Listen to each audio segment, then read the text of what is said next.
Crois-tu que la musique peut voir dans le noir? La question de Clara flottait dans le couloir comme la dernière note d'un violon mourant. Il était presque minuit. Le 28 étage de la tour de Launay dormait, sauf pour la mélodie classique qui s'échappait du téléphone posé près d'elle. La jeune fille, assise en tailleur sur un banc de velours, tapotait le rythme sur ses genoux. Ses yeux, laiteux et immobiles, ne voyaient rien, mais son esprit, lui, se souvenait de chaque note. Au bout du couloir, Marc Lemoine s'arrêta, balai en main. Il n'aurait pas dû être là, pas à cette heure. Les bureaux de direction ne nécessitaient pas de nettoyage nocturne, on entretenait ici l'apparence plus que la propreté. Mais Marc savait une chose, on trouve souvent l'essentiel dans les silences les plus lourds. Et ce soir, le silence autour de cette musique était assourdissant. Elle ne le voyait pas, mais lui la regardait, baignée dans la lumière dorée d'un lustre art déco. Il reconnut aussitôt la pièce, Clair de lune. 10 ans plus tôt, il l'avait dansée sur scène, soulevant sa partenaire sous les projecteurs, avant que la vie ne l'enferme dans un rôle sans musique. Il posa lentement son balai. « Mademoiselle » dit-il doucement, s'avançant pour qu'elle l'entende sans sursauter. Clara inclina la tête. « Vous avez arrêté de marcher. » Marc sourit, même si elle ne pouvait le voir. Coupable. Cette mélodie, elle comptait beaucoup pour moi.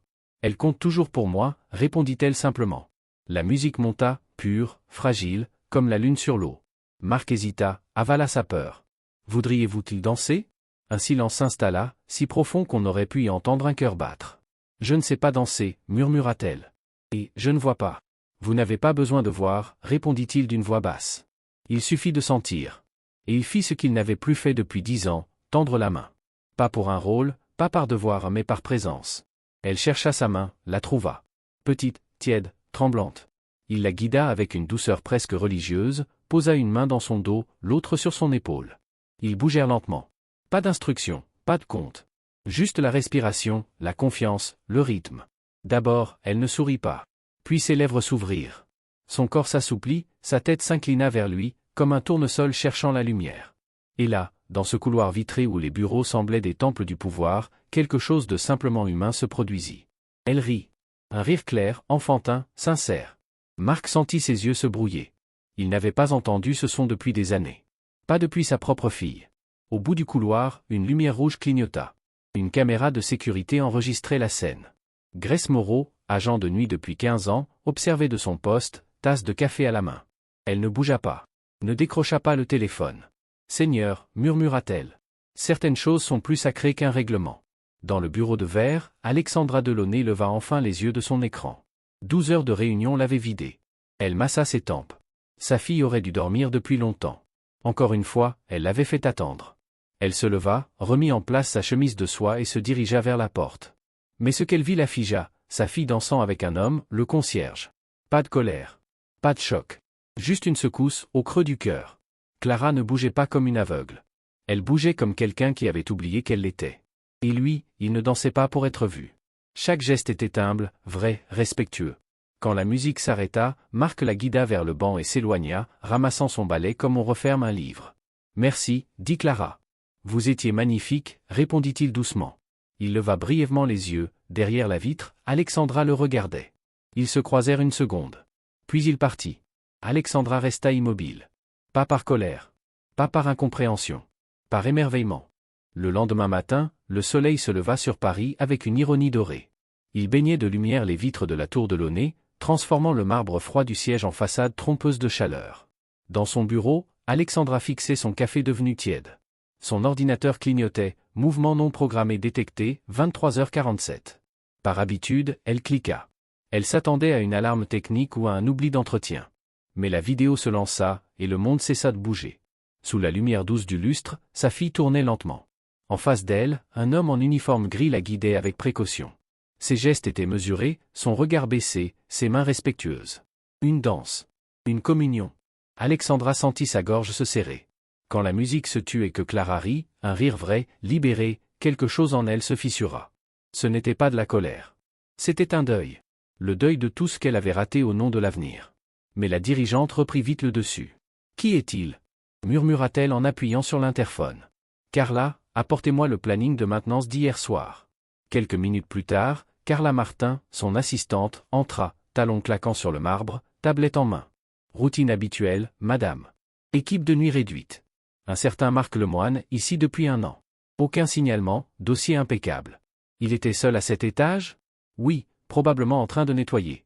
Il a été enregistré interagissant avec mademoiselle Delaunay. La voix de Carla se teinta d'un mélange d'intérêt et de réprobation. Dois-je en informer la sécurité interne? Alexandra posa le doigt sur la touche pause.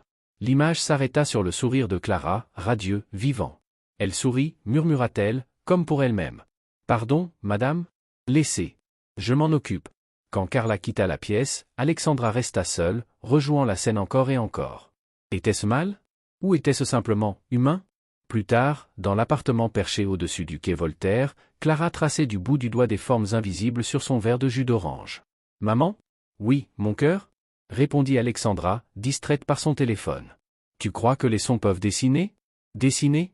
Oui. Quand je danse, je vois la musique. Hier soir, elle ressemblait à des étoiles qui tombaient. Alexandra sentit son souffle se couper. « Tu as dansé? » Oui. Avec quelqu'un. Je ne connais pas son nom. Ses mains savaient toujours où finissait le sol avant moi. Elle posa son téléphone. « Était-il gentil avec toi? » Clara sourit. « Il ne m'a pas fait me sentir cassée. » Ces mots transpercèrent Alexandra. Plus qu'un reproche, c'était une vérité. Elle inspira, chassa la brûlure dans sa gorge. « Voudrais-tu le revoir? » C'est drôle, maman, dit Clara avec un rire léger. Même si je le revoyais, je ne pourrais pas le voir.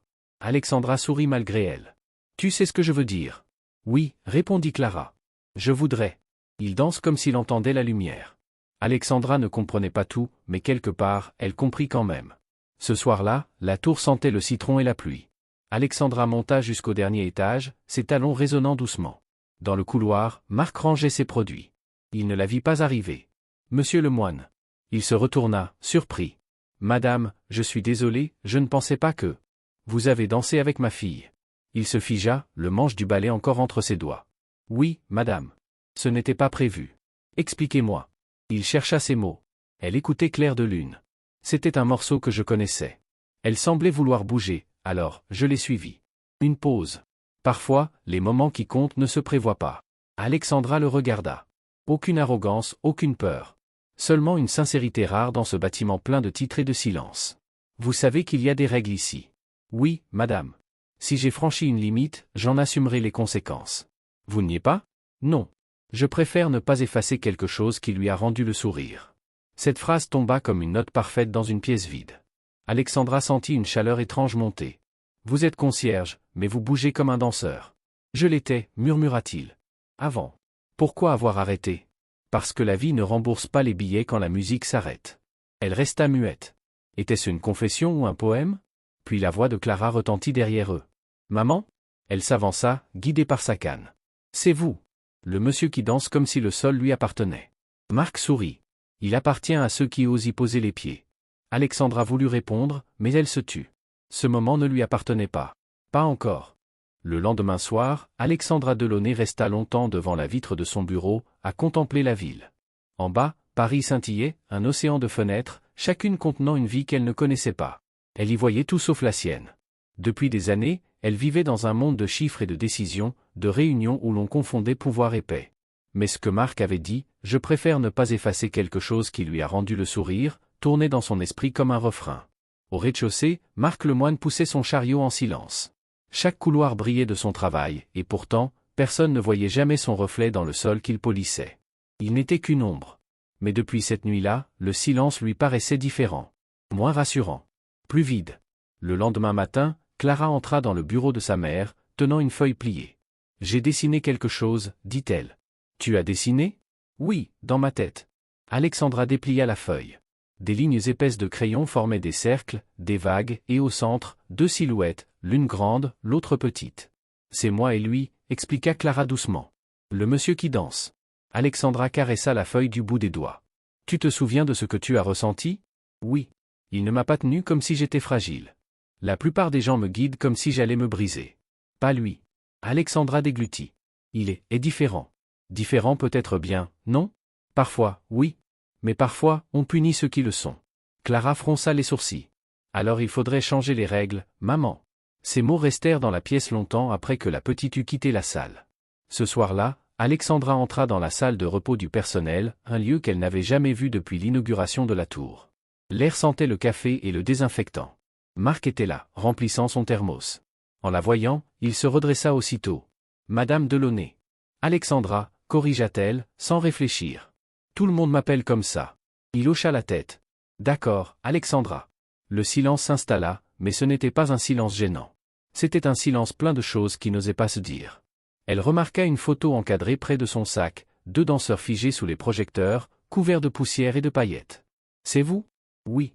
Il y a longtemps. Vous étiez excellent. Il eut un sourire triste. J'étais quelqu'un d'autre. Que s'est-il passé? Il prit une longue inspiration. La vie. La perte. J'ai cru qu'à force de danser, je pouvais réparer ce que la douleur avait brisé. Mais on ne guérit pas les absences en dansant seul. Votre femme? Il hocha la tête. Elle était ma partenaire. Mon ancre. Après elle, j'ai arrêté d'enseigner. Et j'ai pris un travail où personne n'attendait que je sois fort. Alexandra baissa les yeux. Vous croyez vraiment que nettoyer les sols, c'est recommencer? Non. C'est tenir debout. Et parfois, c'est déjà beaucoup. Ces mots la touchèrent plus qu'elle ne voulut l'admettre. Elle aussi avait passé des années debout dans un monde où elle ne respirait plus. Un peu plus tard, Grace Moreau, la gardienne de nuit, frappa doucement à la porte du bureau d'Alexandra. « Excusez-moi, madame. J'ai hésité à venir, mais je voulais m'excuser. » « Pourquoi? J'ai vu la vidéo de cette nuit. » « Je n'ai rien dit. Je sais que j'aurais dû. » Alexandra secoua la tête. « Vous n'avez rien fait de mal. Vous n'êtes pas en colère? » « Non, juste bouleversée. » Grace sourit avec bienveillance. « Je travaille ici depuis 15 ans. J'en ai vu passer des PDG, tous plus pressés les uns que les autres. Mais je n'en ai jamais vu un seul avoir l'air vivant. Jusqu'à maintenant. » Alexandra haussa un sourcil. « Vivant? Oui. Même si c'est pour une mauvaise raison. » Alexandra eut un petit rire. « Vous pensez que c'est une mauvaise raison? » Le bonheur, répondit Grace en haussant les épaules, n'a jamais besoin d'autorisation. Quand elle fut partie, Alexandra resta seule, son reflet dans la vitre lui renvoyant l'image d'une femme qu'elle ne reconnaissait plus. Peut-être que pour la première fois, ce n'était pas la directrice qu'elle voyait. C'était la mère. Pendant ce temps, dans un petit appartement de Montreuil, Marc pliait des dessins d'enfants. Sa fille, Élodie, 8 ans, entra en courant, son carnet à la main. « Papa, regarde. » 2 bonhommes bâtons tournaient sous des lumières. « C'est la fillette dont tu parles tout le temps, non? La petite qui ne voit pas? » Il hésita. « Oui. Elle s'appelle Clara. Et sa maman? Tu parles d'elle aussi, mais t'essaies de pas le faire. » Marc la regarda, mi-amusé, mi-coupable. « Tu es bien trop perspicace pour ton âge. C'est toi qui m'as appris qu'on voit mieux avec le cœur. » Il rit doucement. Touché. Élodie inclina la tête. « Tu dis toujours que les gens oublient comment danser quand ils arrêtent d'écouter. Peut-être que cette dame a juste besoin qu'on rallume la musique. » Marc resta figé. Cette vérité, sortie de la bouche d'un enfant, toucha un endroit qu'il croyait mort en lui. Et pour la première fois, il se demanda si Alexandra Delaunay n'était pas, elle aussi, un être égaré essayant de retrouver le rythme. Le jour suivant, Alexandra participa à une réunion dont elle ne se souviendrait jamais. Les mots défilaient à bilan, actionnaire, croissance, mais rien ne traversait plus la barrière de son esprit. Chaque fois qu'elle fermait les yeux, elle revoyait Marc dire « Parfois, tenir debout, c'est déjà beaucoup. » Et dans le silence entre 2 phrases, elle entendait la voix de Clara « Peut-être qu'il faut changer les règles. » Quand la réunion prit fin, elle ne retourna pas à son bureau. Ses pas la menèrent jusqu'aux étages inférieurs, là où le marbre faisait place au béton, là où les uniformes gris remplaçaient les costumes. Elle entra dans la petite salle d'entretien. Marc était penché sur un aspirateur, mains pleines de poussière. « Monsieur Lemoine, dit-elle. » Il sursauta, se redressa. « Madame Delaunay, pardon, Alexandra. Vous souvenez-vous de ce que vous avez dit? Que parfois, les moments qui comptent ne se prévoient pas. » Il la regarda, hésitant. « Oui, pourquoi? Ma fille parle sans arrêt de vous. Elle veut apprendre à danser. Pour de vrai. » Il se figea. « Vous voulez que moi je lui enseigne? » Oui. Vous êtes le seul en qui elle a confiance. Il se passa la main dans les cheveux, visiblement troublé. « Je ne suis plus ce que j'étais. Mes mains tremblent parfois. Justement. Vous savez ce que c'est, tomber et se relever. C'est ce dont elle a besoin. » Le silence entre-vibra comme une corde tendue. Marc finit par murmurer. « Si c'est pour elle, alors oui. »« Merci, » dit Alexandra, avant d'ajouter, d'une voix plus douce. « Et peut-être aussi un peu pour vous. » Le soir même, un étage désert s'éveilla. Autrefois salle de réception, le grand espace servait désormais d'entrepôt. Alexandra l'avait fait dégager, nettoyer, éclairer. Quand Clara entra, tenant la main de sa mère, elle s'arrêta net. Ça sent le bois ciré et les souvenirs. C'était une salle de bal, expliqua Alexandra. On y dansait avant que la tour ne soit un siège social. Alors, on va la réveiller? Demanda Clara, un sourire dans la voix. Oui, murmura Alexandra. On va la faire respirer à nouveau. Marc attendait déjà, vêtu simplement, sans uniforme, son regard calme mais vibrant. « Bonjour, mademoiselle Clara. Vous paraissez plus grand sans votre balai, lança-t-elle, espiègle. Il rit. Et vous, plus lumineuse avec un sourire. » Alexandra se plaça à l'écart, dos contre le mur. Elle n'était pas là pour diriger. Cette fois, elle voulait regarder, ou plutôt voir autrement. Marc s'agenouilla devant Clara. « Nous allons danser, mais pas avec des pas. Avec le silence. Avec la confiance. La confiance, c'est la partie la plus difficile. Oui, mais c'est aussi là que tout commence. » Il posa une main dans son dos, l'autre dans la sienne. Leur premier essai fut maladroit, un pied écrasé, une rotation ratée, des rires étouffés. « Ne compte pas les temps, dit-il. Sens-les. Le corps sait ce que l'esprit doute. Et si je ne sais pas où je suis? Tu ne le sauras jamais. Tu sauras seulement avec qui tu es. » Un frisson parcourut Alexandra. Ces mots n'étaient pas pour elle, et pourtant, ils la touchaient. Clara fit un pas, puis un autre. Elle glissa, tourna, se trompa, recommença. Et soudain, la maladresse se transforma en rythme. « C'est étrange, dit-elle. Je ne me sens plus aveugle. Je me sens dessiné. Dessiné? Comme si j'avais des contours. Comme si le monde savait enfin où je commence et où je finis. » Marc sourit. C'est ça, être vu. Alexandra resta debout, figée par l'émotion. Depuis des années, elle avait tout voulu contrôler, les horaires, les thérapies, les protocoles. Elle croyait protéger sa fille. Mais en la regardant bouger ainsi, elle comprit. La protection n'était pas la même chose que la liberté. Une silhouette passa à la porte, Grace, le gobelet de café à la main. « Elle danse encore » murmura-t-elle. « Oui » répondit Alexandra. « Elle apprend. » Grace hocha la tête, émue. « Alors peut-être qu'on est tous en train de réapprendre à respirer. » Les leçons se répétèrent. Chaque soir, après la fermeture, la salle reprenait vie. Les pas de Clara se faisaient plus sûrs, plus fluides. Elle reconnaissait la présence de Marc avant même qu'il parle. Une nuit, elle murmura. Quand je danse, je ne sens plus le noir. Je sens les contours du monde. Marc répondit doucement. C'est parce que la lumière ne vient pas des yeux. Elle vient du cœur qui écoute. Alexandra, restée dans l'ombre, sentit ses propres yeux se mouiller. Et quand la musique cessa, elle comprit qu'elle venait de voir, réellement voir, sa fille pour la première fois. Les jours passèrent, et le vieux parquet de la salle retrouva son éclat. Ce n'était plus un entrepôt. C'était redevenu un lieu vivant, un sanctuaire où le bruit du monde s'effaçait à chaque note. Marc, Clara, et parfois Élodie, la fille de Marc, s'y retrouvaient presque chaque soir. Alexandra, au début simple observatrice, finissait toujours par rester un peu plus longtemps, oubliant ses dossiers, ses appels, ses certitudes. Un soir, Marc remarqua son reflet dans la vitre, lui, un ancien danseur devenu concierge, debout à côté d'une dirigeante aux pieds nus. Il se mit à rire doucement. « Vous savez, dit-il, je n'aurais jamais cru que la patronne d'une tour apprendrait à marcher sur du bois sans talons. » « J'apprends à ne plus m'élever, » répondit Alexandra avec un sourire. « À toucher le sol. Et qu'est-ce que vous y trouvez? » « Des gens vrais, dit-elle après un silence. « Et un peu de moi-même. » Elle regarda la scène devant eux, Clara et Élodie tournaient, riaient, s'en mêlaient, recommençaient. C'était imparfait. Et pourtant, c'était parfait. « Vous savez, » murmura Alexandra, « vous ne réapprenez pas seulement à ma fille à danser. Vous lui apprenez à vivre sans peur. » Marc baissa les yeux. Et elle m'apprend à ne plus avoir honte de respirer. Mais au-dessus de la musique flottait déjà l'ombre des règles. Le service juridique de la société avait remarqué les sessions nocturnes. Carla Martin, fidèle au protocole, fut convoquée par la direction de la conformité. Elle monta ensuite au bureau d'Alexandra, le visage grave. « Madame, nous avons un problème. »« Quel problème ? » ?»« Votre employé de maintenance donne des cours privés à votre fille dans les locaux de l'entreprise. Sans autorisation, sans contrat, et avec une mine d'enregistrement vidéo de sécurité. » Alexandra resta immobile. « Continuez. On m'a demandé de préparer une notification disciplinaire. Le risque de réputation est élevé. Si cela fuite, ce sera vu comme un abus de position. » Alexandra laissa retomber son stylo. « Abus de position? Parce qu'un concierge a appris à une enfant à ne pas avoir peur du noir? » Carla baissa les yeux. « Ce n'est pas moi qui décide, madame. » Mais cette nuit-là, la PDG n'écrivit aucun email. Elle monta à la salle, laissa ses talons à la porte, et rejoignit Marc. « Ils vous ont convoqué ?»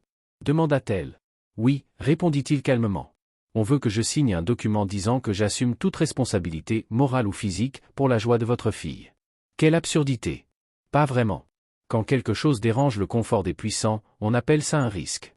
Il signa quand même. Alexandra serra les poings. « Pourquoi ? » Parce que je ne laisserai pas cette salle se taire à cause d'un tampon administratif. Elle ferma les yeux, soupira. Vous êtes têtu. Non, dit-il doucement. Juste vivant. Quelques jours plus tard, Alexandra convoqua une réunion d'urgence du conseil. Sur la table, le gala annuel de l'entreprise, une soirée de prestige. Elle se leva, droite, calme. Cette année, le thème sera le mouvement au-delà de la vue. Les visages se figèrent. « Pardon ?» demanda un administrateur. « Nous mettrons à l'honneur ceux qui transforment leurs limites en lumière. Et ma fille présentera une performance. » Carla, assise au premier rang, fronça les sourcils. « Vous voulez qu'une enfant non-voyante danse devant les investisseurs ? » « Oui, » répondit Alexandra. « Et elle sera guidée par celui qui lui a appris à le faire, Marc Lemoine. » Les murmures fusèrent. « Concierge. » « Ce n'est pas un concierge, » trancha Alexandra. « C'est un professeur. Un homme qui a fait renaître ce que nous avons oublié, la grâce, la présence, l'humanité. » Le silence s'abattit. Puis Carla se leva lentement. « Alors il faudra le faire proprement. Contrat, autorisation, assurance.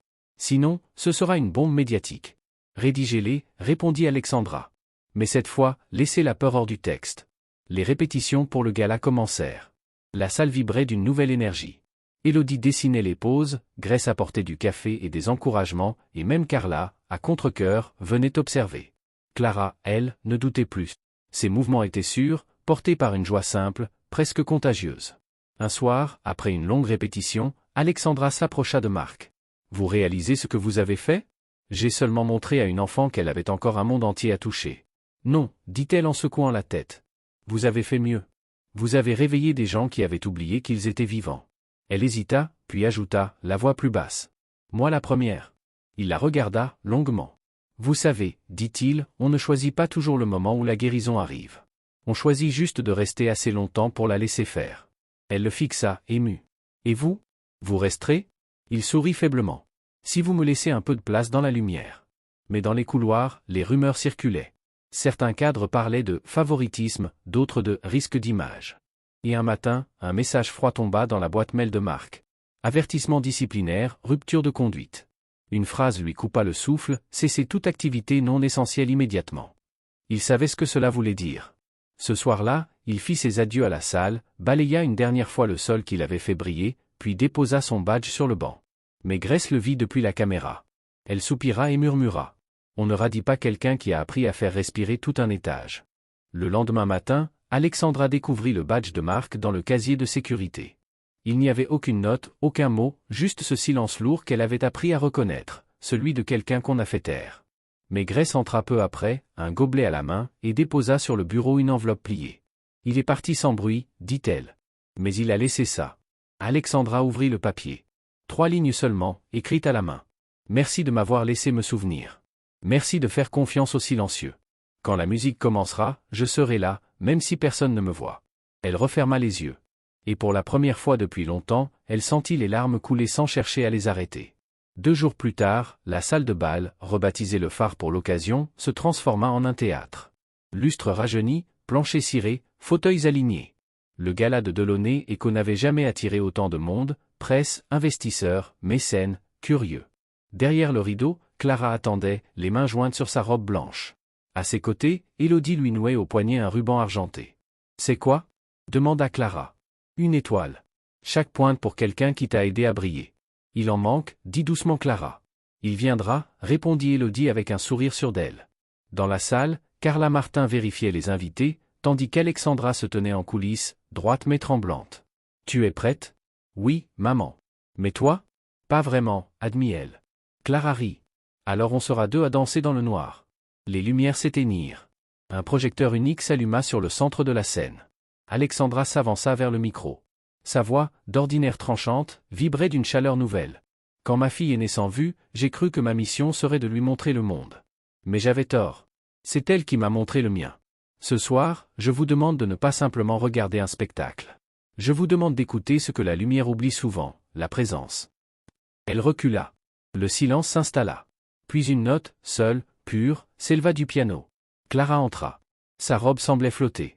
Elle marcha lentement vers le centre, leva les bras, et commença à danser. Pas de chorégraphie complexe. Juste la vérité. Chaque mouvement semblait naître d'un souvenir, une main guidant la sienne, une voix lui disant « Fais confiance au sol ». La salle tout entière retint son souffle. Même Carla cessa de taper sur sa tablette. Les visages se transformèrent, les respirations se synchronisèrent. Et puis, à la moitié de la musique, quelqu'un entra par l'arrière de la scène. Pas annoncé, pas prévu. Un homme en chemise grise. Marc. Sans un mot, il s'approcha. Son pas était calme, sûr. Il tendit la main, et Clara la trouva comme si elle l'avait attendu. Ils dansèrent ensemble, sans regard, sans lumière, seulement le rythme partagé. À la fin, Clara se figea, paumes ouvertes vers le ciel. Silence. Puis l'explosion d'applaudissements. Des larmes, des rires, des visages incrédules. Dans la foule, Grace murmura. Voilà ce que ça fait, quand l'humanité devient musique. Après le spectacle, dans les coulisses, Alexandra rejoignit Marc. Vous êtes revenu. Vous ne m'avez jamais fermé la porte. Vous aviez raison, dit-elle en souriant. Certaines choses sont plus sacrées qu'un règlement. Elle lui tendit un petit bracelet d'argent. C'est pour vous. On y a gravé, tu as sauvé son ciel. Ce n'est pas moi qui l'ai sauvé, murmura-t-il. J'ai juste montré où battait le rythme. Alexandra posa une main sur son bras. C'est exactement ça, sauvé. Quelques mois plus tard, un nouveau panneau fut accroché à la façade d'un vieux bâtiment rénové. Le studio du phare, chaque pas est une façon de voir le monde. À l'intérieur, la lumière du matin baignait un parquet clair. Des enfants riaient, des adultes maladroits s'essayaient au premier pas. Il n'y avait pas de miroir, pas de trophée. Seulement de la place pour bouger, pour sentir, pour recommencer. Marc regardait autour de lui, un léger sourire aux lèvres. On l'a fait, dit-il. Alexandra, à côté de lui, répondit doucement. Non. Ils l'ont fait. Toi, moi, et tous ceux qui avaient besoin d'un endroit où respirer. Clara et Élodie dansaient au centre, riant comme au premier jour. Un vieil homme en fauteuil tapait des mains pour garder le rythme, une jeune fille timide apprenait ses premiers pas. Tu sais, dit Alexandra, avant, je construisais des tours. Maintenant, je préfère construire des planchers. Marc rit. Parce que c'est là que les histoires commencent. Il tendit la main. On danse ? Toujours, répondit-elle. Leurs pas se mêlèrent, simples, vrais, ancrés. La musique n'était plus dans les haut-parleurs. Elle était partout, dans les rires, les souffles, les battements de cœur.